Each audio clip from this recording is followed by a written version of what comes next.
we're going to have time to discuss that as we get into our next panel. Mr. Satyarthi, I'll request you to stay on stage with me while I introduce the next panel. They're going to be talking about polarization, whether we're heading towards more internal violence or more global conflict, if not both. Mr. Satyarthi is on the panel, so is Lema Bowie and David Trimble. If we can ask you to come back up on stage.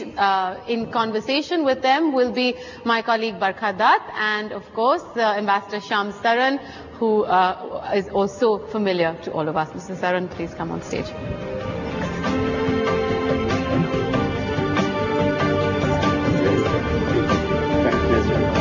Thank you.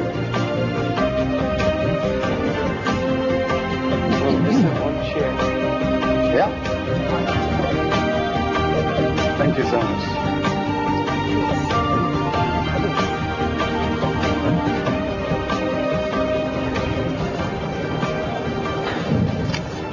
Good evening, ladies and gentlemen.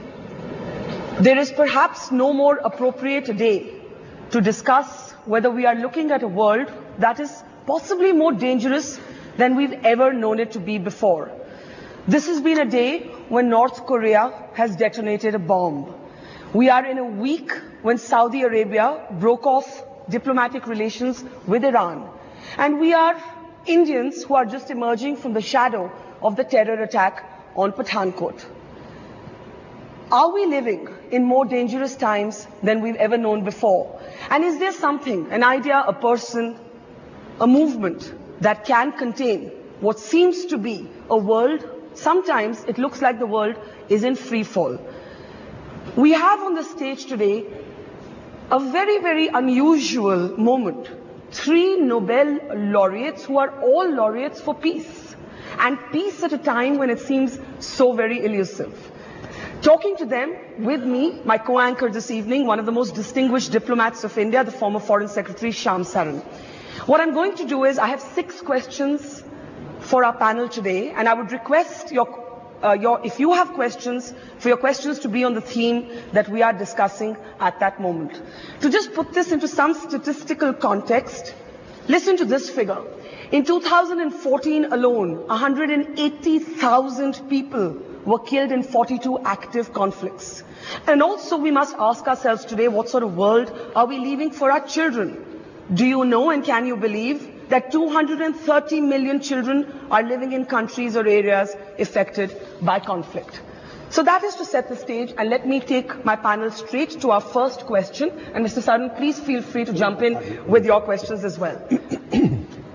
Are we heading towards World War III, and is there anything that can stop it? Let me start with you, Lema. Thank you. I'm a forever optimist, so I will say no. I don't think we're headed to World War III. And I think what could stop it is good people. If you take a look at the number of people who are either forming extremist groups or warring groups, and look at the population that they wage war on, you have 10% of a nation's population waging war on 90% of its people. And I think the reason this is possible is because a lot of good people have stepped in the shadows and they are allowing evil to take over. Is anybody listening to the good people today? Well, I think more good people need to step out and do their bit for peace. Look at the Syrian population and look at the number of people who are either ISIS or the insurgent group. I think if the population stood up, if we all came together and said no to extremism, to violence, and to war, and more and more loudly, proactively, not just talking but taking actions, I think we'll go far, much further for peace than we find today. But I don't see a World War III, not yet. Not yet. In my time. Not yet. David Trimble, is Lema being a romantic? There is a thin line between being an optimistic and a romantic. Look at the world around us. I mean, look at North Korea today. Look at this week. Look at what's happened in our own backyard here at home in Pathankot. Well, now, look, my first reaction from what's just been said and I may not get this quotation right, but it's from Edmund Burke, that all that is necessary for the triumph of evil is that good men do nothing, and men, of course, includes women. So that is one factor to bear in mind. The second thing is that, you know, we have had a nuclear world, or a world where the great powers had nuclear weapons for a long time. Yes. And deterrence worked. But something more important than deterrence worked is that, in fact, we now know that the leadership in both sides of the bloc, both communist bloc and the Western bloc, both sides were of the view that the use of nuclear weapons was just too horrifying to contemplate. That they knew that there would be no winners in such a situation. And so even when on one famous occasion, when the Russian early warning system seemed to be indicating that there had been a launch of missiles from the United States, the Russian officers, seeing that, didn't believe what was on the screen and went and checked before they did something, and actually prevented a nuclear exchange by doing so. And that was symptomatic of their viewpoint. At the present time, however, and this is what really worries me looking at the present proliferation, we can't really count on the sanity of some of the people who've got nuclear weapons today. And so to that extent, it is much more dangerous than before. Is this the most dangerous you've ever known the world to be? No, that's not the sort of question one wants to answer. In your living experience, you have seen some very, very violent times in Northern Ireland. But this is a whole different ballgame, isn't it? Yes, we are in rather perilous times, and the rule-based system which we thought governed the international community is breaking down. And there's a great danger of accidents or people making mistakes. Listening to both of them, I'm realizing that there's something common in the Nobel Peace Laureates, and that is hope, that is optimism, that is positivity. I know it before, but now, thank you. So, I don't think that there would be next World War III. One reason is that the world cannot afford it. Whatever they keep on talking, they will not do. Nobody can take the first step. Secondly, historically, today's situation is that we don't have so much violence. Of course, violence is unacceptable, extremism is unacceptable, any killing is unacceptable. But we don't see that scale of violence and wars between the countries which we have seen before the First World War and Second World War. So the socio-political, economic reasons are much different. The technology has grown so much. The human conscience has also deepened and gone much higher level. So I'm quite sure that World War III is not going to happen. I'm hearing all three of the peace laureates actually say that hope and optimism and the belief in the goodness of men and women is the solution to containing conflict. But Shyam, Saran, yes. You know from your time in some of the prickliest negotiations that indeed, as David said, sometimes good men and women do nothing, and sometimes goodness is not enough.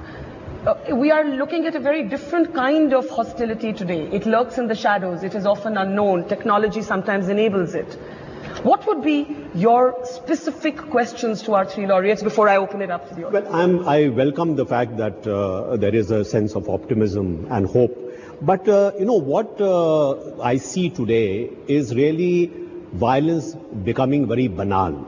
Yeah. You know, we seem to have accepted you know, what you mentioned about what is happening to children, what is happening in many of these terrorist attacks. You see the ISIS lining up people and shooting them in the head, and you see this on your screens, and we have come to a point where this seems very ordinary now. And does not that seem to be the real danger that we are facing, that we are becoming used to this kind of violence?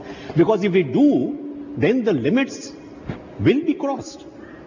So what is the way in which you mentioned something very important? We need the globalization of compassion. How do we go about it? How do we step back from this kind of violence which we see all around us? I'd just like to jump in. I don't think anyone can say they've gotten used to that scene on TV of any extremist group shooting innocent people. The day the world comes to that place where violence is normalized and people are not objecting in small ways or big ways, that is the day I will publicly declare that we're headed to a World War III.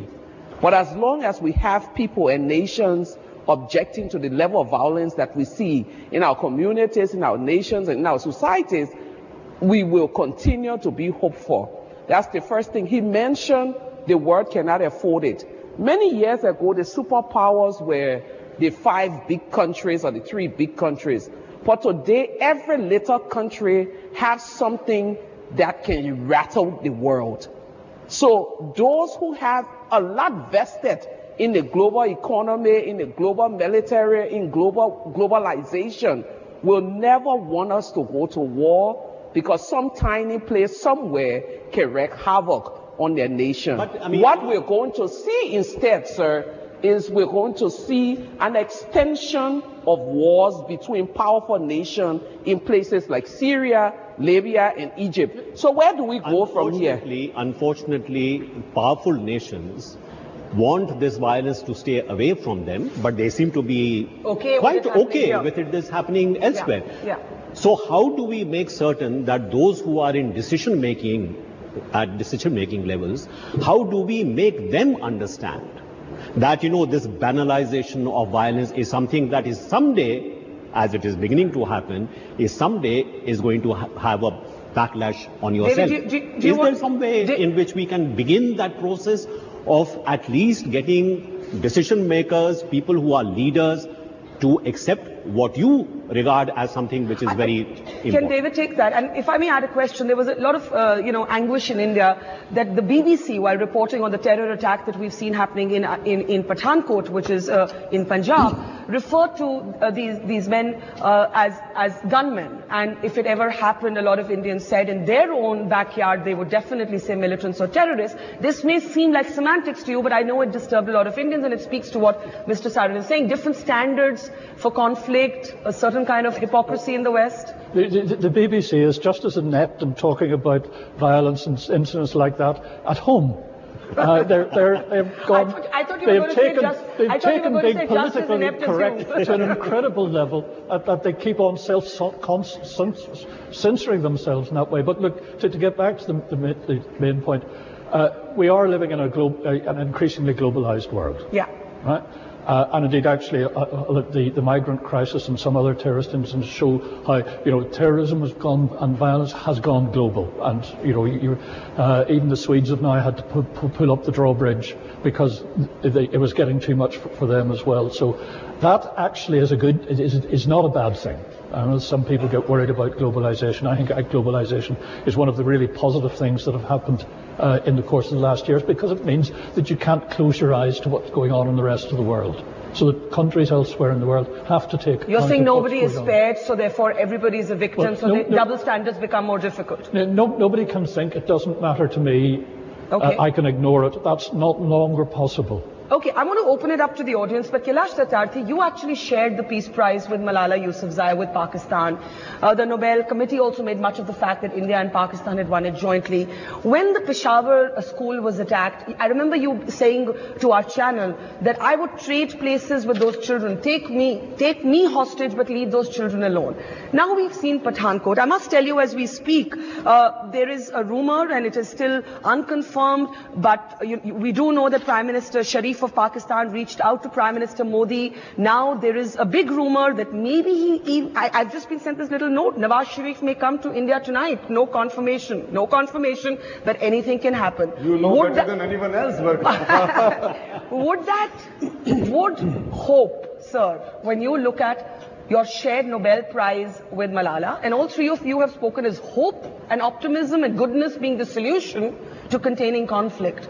And then you see what happens in Pathankot. You saw what happened in Peshawar. You've seen India being a victim of terrorism. And now we're hearing this, that Mr. Sharif may actually come here. And after Mr. Modi's stopover in Lahore, who knows? Would you call that a moment of optimism, or would that be too simplistic after what's happened this week, sir?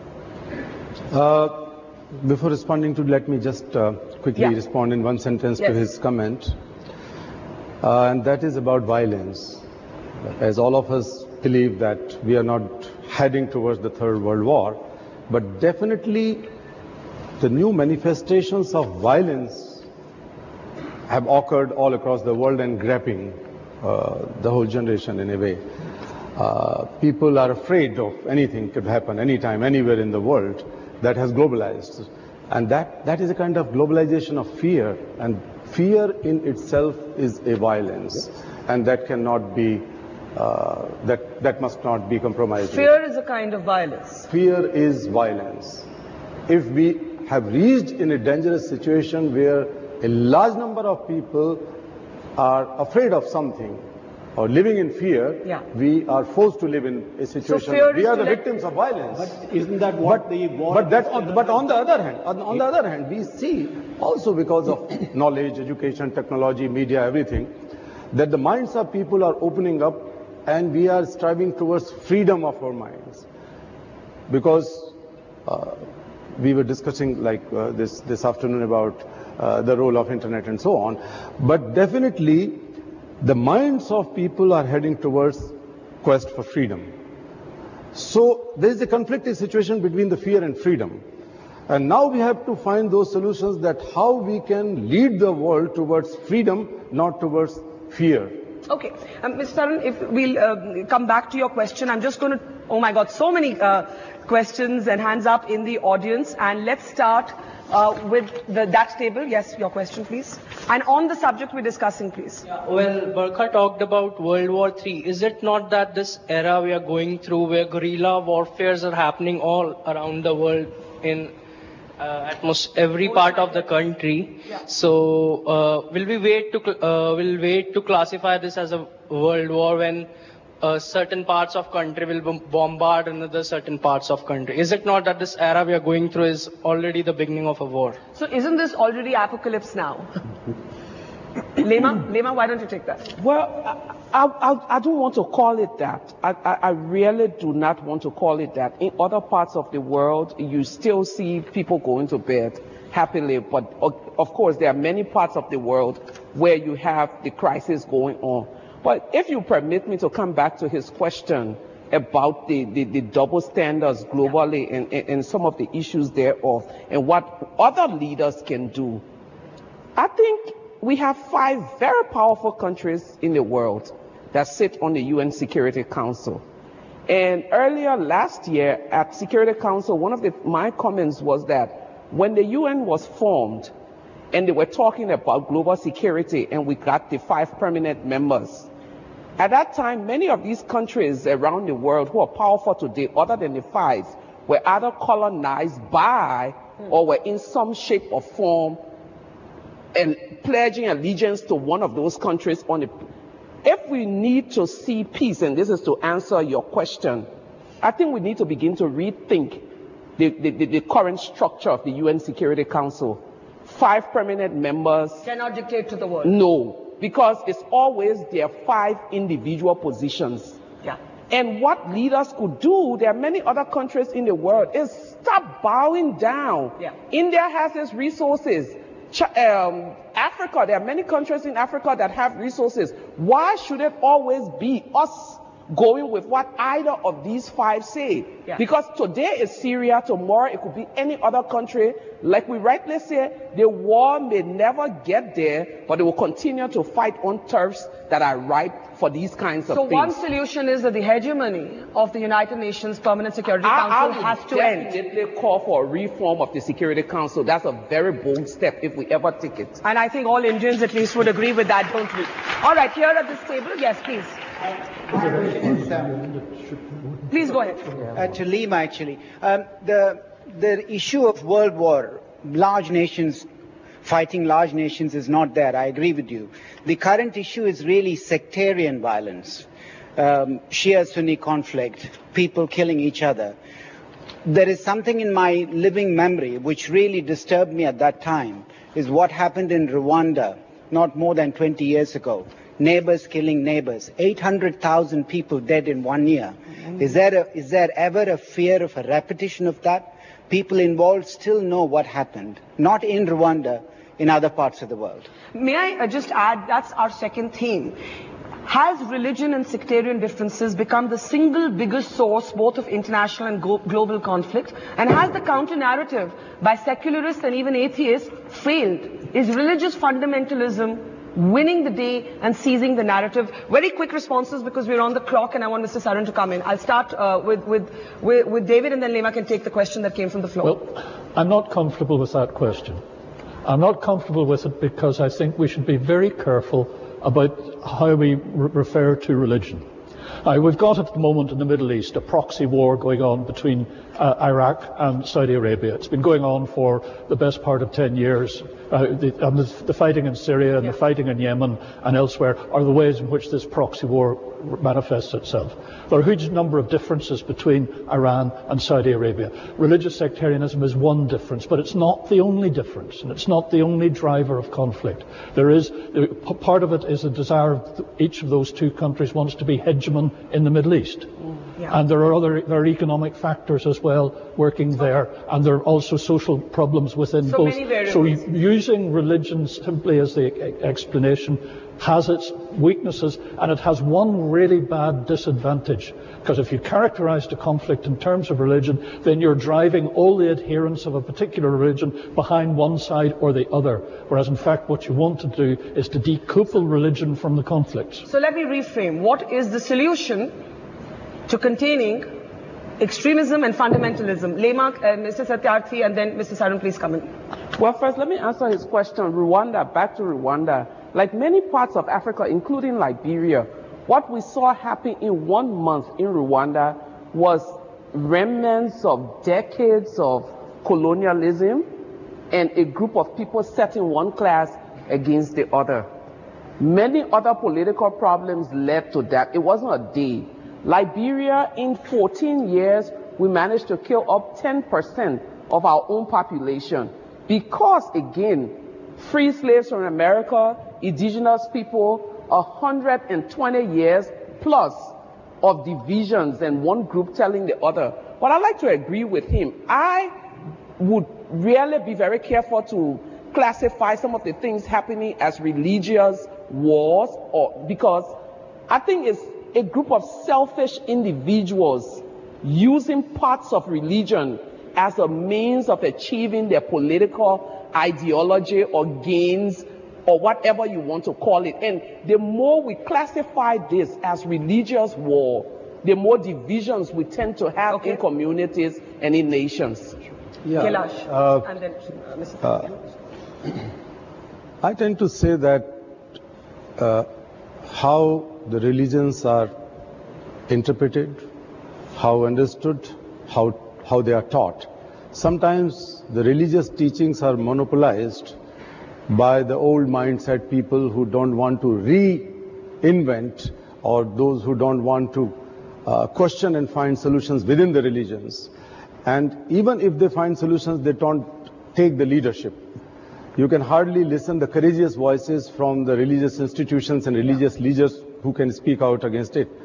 And secondly, if the religion is, any religion is manipulated and misused by certain sections of society, maybe 2%, 3%, 5%, and even it led to some sort of extremism, fundamentalism, and terrorism in many cases. I think the people who understand the religion clearly have to speak out loudly, because all religions and each single religion is born out of human compassion. No religion is born out of hatred. We have to go back to the roots of religion and redefine it in the modern times. Mr. Saran, Samuel Huntington had a clash of civilizations theory. Our peace laureates say this is a dangerous narrative. My job is to provoke, so I may ask a question that I don't agree with myself. Taking this forward, are you as sanguine as they are? And what would you say to that? Well, I would frame it a little differently, and perhaps maybe try to get some wisdom from you. You mentioned something very important, that, it is fear which is at the root sometimes of violence. And yet what we see is that you have today, because of this war against terror, you have actually a lot of fear. People are actually trading their freedoms away, willingly trading their freedoms away because of the fear of this terrorist violence. Well, unfortunately, let me add one sentence here, that in most cases, the faith leaders, not I won't say religious, but the religious institutions I'm not talking, ride on fear. I'm not talking about... They create fear in the minds of people that do this and don't do this. Why so? This is what we have to find the liberative elements of the religion. This is what many states are doing. Yeah. States are actually using this war against terror to actually take away a lot of the freedoms which you mentioned as being very important, and fear being at the root of violence. Yeah. So I think one of the very big challenges is, how do we deny the terrorists? How do we deny those who are using violence against us from actually compromising the way we run our societies, the freedoms that we enjoy? This is something which has become a very, very major issue. What is the solution to the fear we live with? And is it possible, lastly, I mean, something which is very important in terms of, a global consensus, is it possible for us to at least have a consensus around the world that there is no cause at all in this world which justifies the killing of innocent men, women and children? Absolutely. Is this something which is possible? Absolutely. Yeah. Lema, do you want to take that? And then I'll take it back to the floor. I think definitely, again, coming back to being the forever optimist, I think in communities where it matters, you're seeing people saying, there's no reason we should go this way. And I agree with you that in a lot of our countries, the fear factor is really being used as a means of creating, and coming back to the Donald Trump, that's why Trump has the ratings that he has. He plays into fear. Because he's playing into the politics of fear that the U.S. I'll just give a quick example. A few weeks ago, I'm sitting in New York with my husband. We're watching the San Bernardino attack. My 6-year-old come from school, walk into the house, and we rarely watch TV.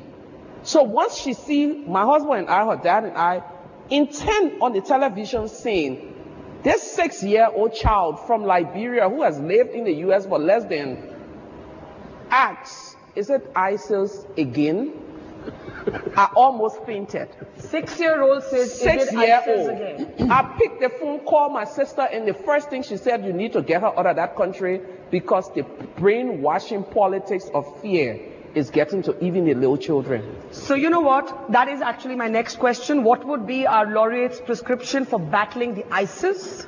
And I'm much older than 6 years old, so I think I'm allowed to ask that question. But we will take a few questions from the floor on what we've been discussing so far here at the front table. Manisha, just stand up and we'll get you the mic. Yeah. So I've heard all the opinions. I'm just wondering, isn't the biggest threat to peace just one thing, the increasing divide between the haves and the have-nots? Yeah. And that's the basis of why you can actually also use religion so easily. Who wants to take that? Kailash Satyarthi, I think, definitely, as someone who works with children in labor. Definitely. Yeah. You have answered your question yourself. The truth is that if we keep on this kind of divisive world, we know that until last year, 1% population of the world was controlling something around 47% of world's wealth. This year onwards, the reports say that 1% population will control 51% of world's wealth. And we see in case of children who are being lured away, who are being trafficked, who are being enslaved, belongs to that community whom you call have-nots. And the children are not responsible for that. And if they end up in the situation of violence, or sometimes they could be brainwashed, they could be misused. I have been talking about it in Afghanistan and in case of Syria and also in Iraq situations, that if we invest on good quality, secular, scientific education on our children today, then this is going to be the most powerful safeguard for tomorrow. Okay, I want to bring in Shyam Saran with questions, quick questions on the ISIS. If Mr. Saran you spoke of how numbed we are. I think that happens to societies that get brutalized by terrorism, by too much violence. There's now preschool children who are appearing in ISIS videos, Satyarthi Saab. So you know this. Questions to the panel on the ISIS. Well, the point that was made that religion is being used for political reasons, for selfish reasons, for creating that sense of fear. If we look at ISIS, to me it seems very clear that the dividing line between what ISIS stands for and what we are seeing as religious extremism or exclusivism, which is very much associated with, say, Wahhabism, that line is very, very thin. It sort of translates into what the ISIS is doing because the ideology seems to be the same. As far as our response to ISIS is concerned, what we are unable to do is to, in fact, address what you mentioned. Despite the fact that this is such recognized everywhere as a very big danger, but you have states in the region who actually, for political reasons, for their own selfish reasons, are actually either tolerating ISIS or worse, they are actually funding it. Somebody is buying the oil that they are producing. Yeah. Somebody is providing them with medicines for their fighters. Somebody is providing them with arms. They seem to have an inexhaustible supply of the most modern arms. So there are states which are actually taking advantage of that form of extremism for maybe short-term ends, but this is something which is very, very clear. David, why don't you take it? How do we address that issue? If there was a simple answer to that, we would have discovered it a long time ago. But you're right in saying that there are some very murky waters there. I mean, Assad's people buy oil from ISIS. Oil from ISIS is trafficked, it goes into Turkey as well. And there are other factors there. Because ISIS is regarded as being an extremist unit, a Sunni faith, and that brings in some of the people from Saudi Arabia who are funding extreme units there. So there are problems there. But by the way, in the United Kingdom, we've now officially decided to drop the term ISIS, and we only refer to them now as Daesh. Yes. Because the other term was one that almost accorded to them the status that they're longing to achieve, which I think actually names and labels do matter in this respect. Yes, I agree. So let me ask an oversimplistic question deliberately, and I'll put it to you, Lema. Would boots on the ground be a solution to battling ISIS? I am not warmongering, but I must ask the provocative question. Well, if boots on the ground and bombs in the air could solve any problem, Libya would be fixed, Egypt would be fixed. That's my answer. I think that says it all, doesn't it? All right, we are going to take a question, and there at the back, we'll take two questions very quickly. If you keep your questions short, I can take more questions. Yes, sir, please. Good evening. Could you stand up? Yes, please, sure. Good evening. I've been hearing this interesting debate, and thank you very much. My question is that I was sent a video on a hate speech by Hafiz Saeed from Pakistan. And I can't play it right now, but if you see this, I think half the people up here will take a gun in their hand. You know, it's really provocative.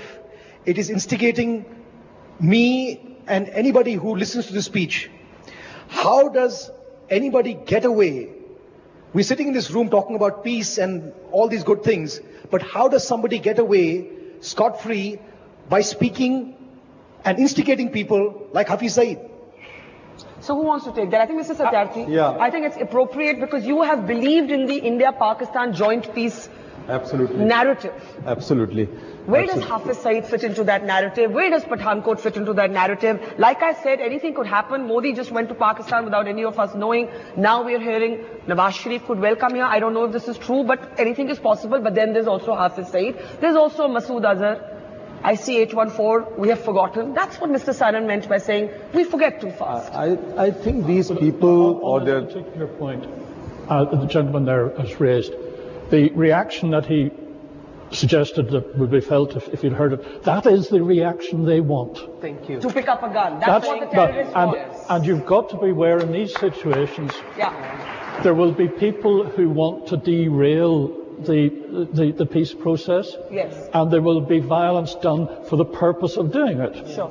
The day, when we decided that we would enter into talks with Sinn Féin as a party, the day before we were due to go in, dissident Republicans let off a bomb just just outside my constituency, deliberately for the purpose of trying to scare us away from going in. Yeah. So you've got to be wary of, while you would feel angry about what's happened at Pathankot and it goes back to what you were saying. You've got to bear in mind what they were trying to achieve. That fear and anger is to let the terrorist win, but quickly, sir. Of course, these people are the symptoms of larger problem, and ISI is in itself is a resultant symptom of larger problem, which you tried to bring in.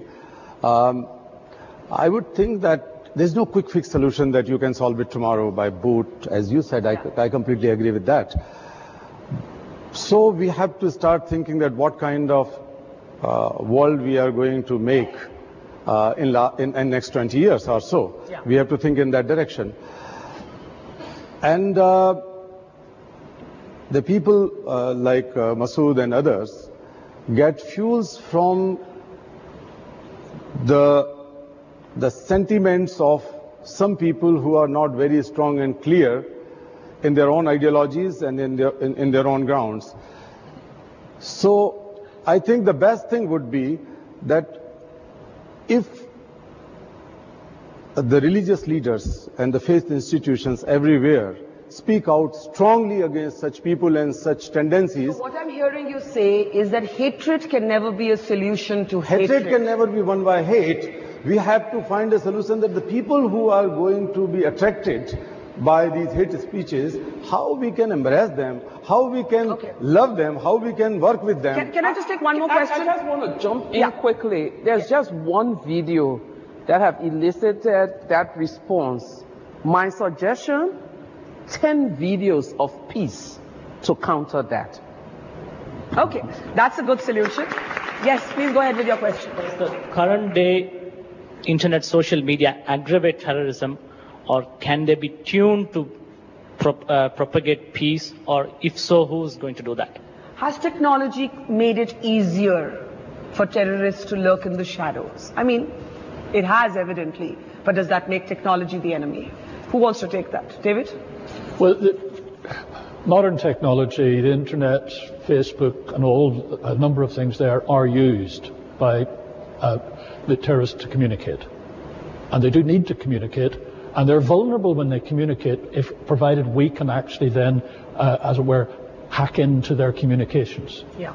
And I think it's hugely important that we have that capability, because it has enabled a significant number of terrorist attacks to be foiled and prevented from coming to fruition. So we've got to bear in mind that the forms of communication, it works both ways. They use it, but if we're clever enough, we can actually turn it to our advantage. Okay, I have a few minutes left, so I'm going to speed it along a bit.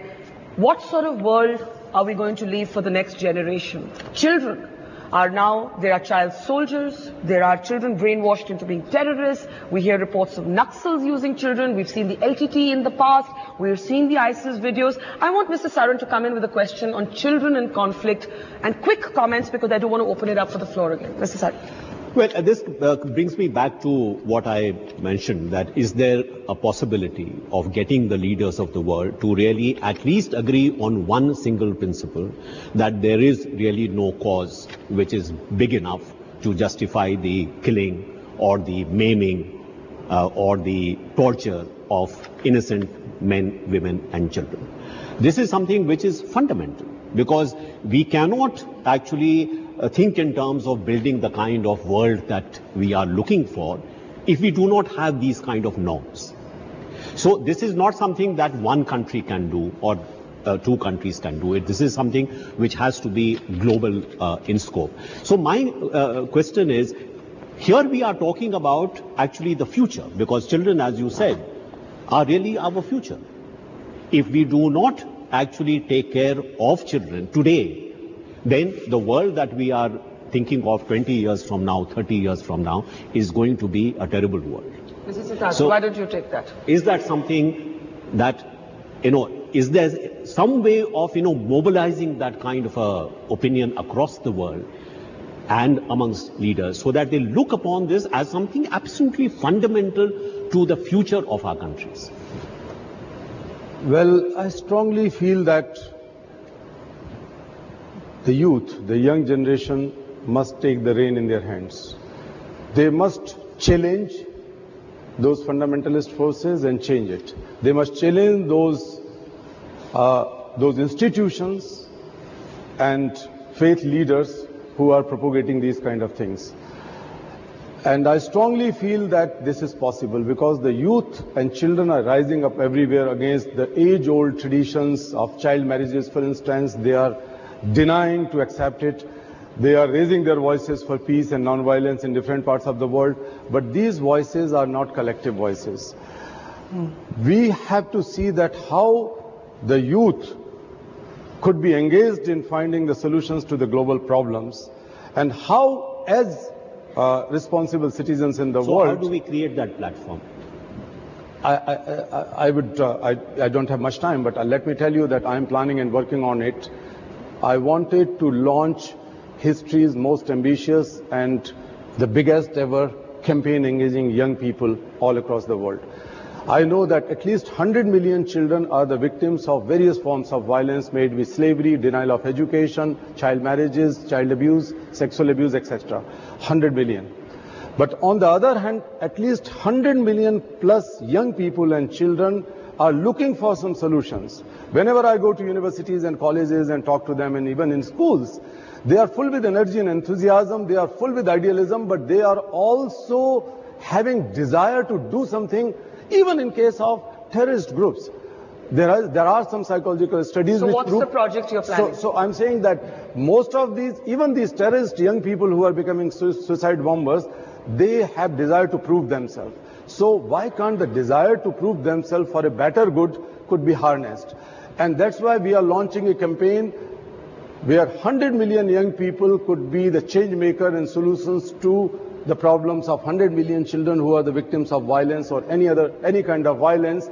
So we are working with the youth, universities, teachers unions, social media groups and so on, and rigorously, and hopefully in few months I'm going to launch it. Fantastic. All right, that's fantastic. Let's take one more question here at the second table. Yes. Please stand up quickly. I've got 2 minutes left, so you've got to make it quick.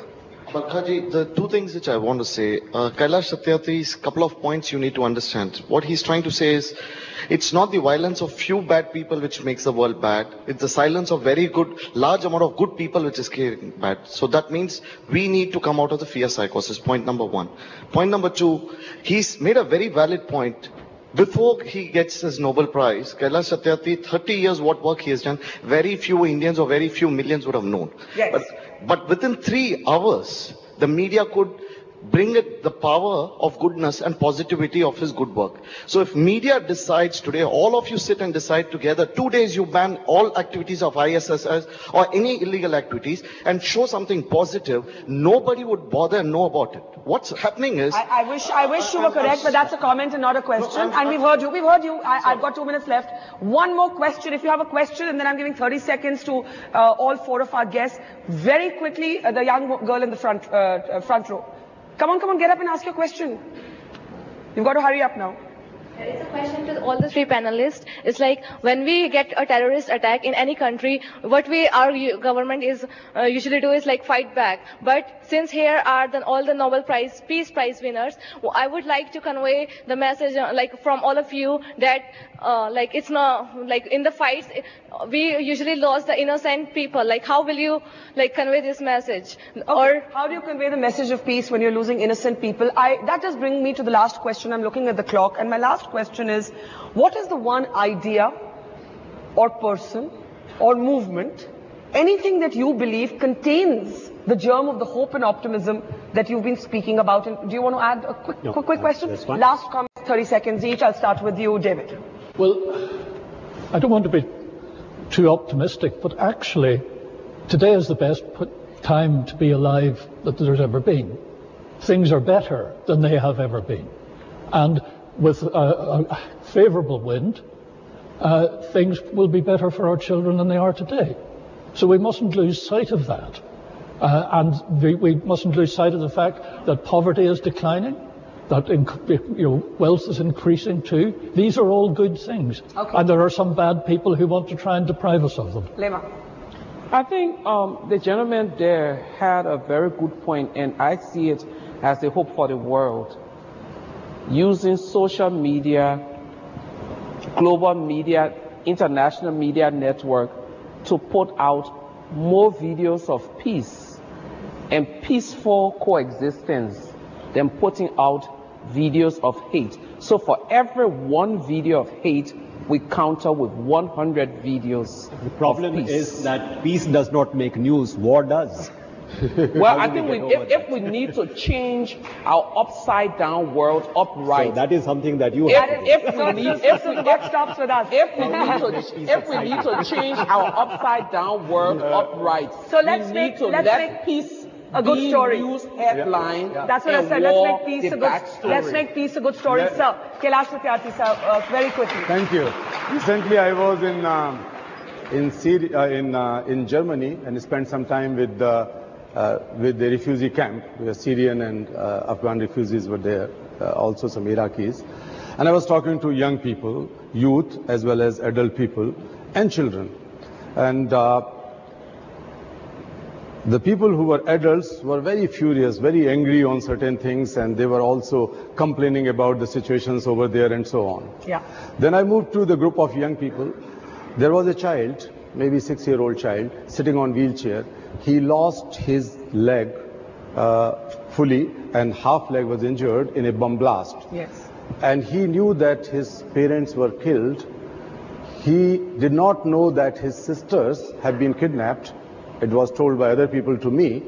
But he was smiling and talking, and I asked that, what is your dream? And he said that one day I will have a leg and I want to play with the rest of the children, because I believe in all these children and I believe in all those people. And that is where the hope is. That is the hope. All right. I think we must thank our Nobel laureates for returning to us a sense of optimism and peace. Thank you, Mr. Saran. I think you can have my job now, but I can't have yours. Let's have a big round of applause for our panel today. We are going to take a very, very short 15-minute break. The last session is very special. Pranoy will be here with all 6 laureates on stage. So please come back with that. And thank you very much to all of you again. Thank you. Thank you.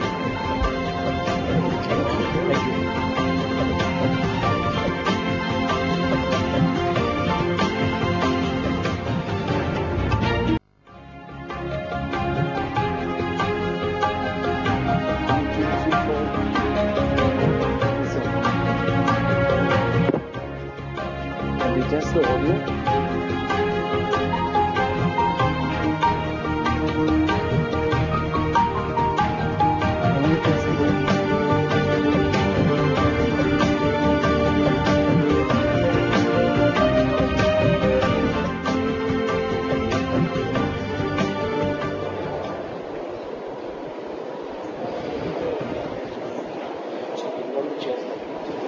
Sure.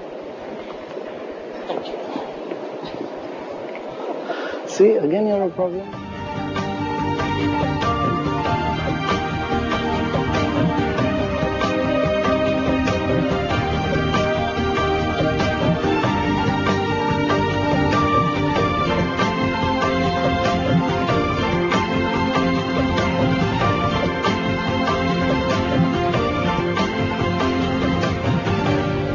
Couldn't hear anything last time. Well, you have been watching the NDTV24x7 Nobel Solutions Summit, and coming up in just a bit is a very, very interesting session, the final one for the day. It's called The Solutions, and the speakers, well, all our 6 Nobel laureates are right there seated on stage. As you can see, Professor Amartya Sen, Arthur MacDonald, David Trimble, Kailash Satyarthi, Lima Bowie and V. Ramakrishnan. And the moderators are N. Chandrasekharan, Sunita Narayan, Harish Salve and Dr. Pranoy Roy. That session coming up in just a bit as our panelists there get ready for the final session of the day at the NDTV24x7 Nobel Solutions Summit.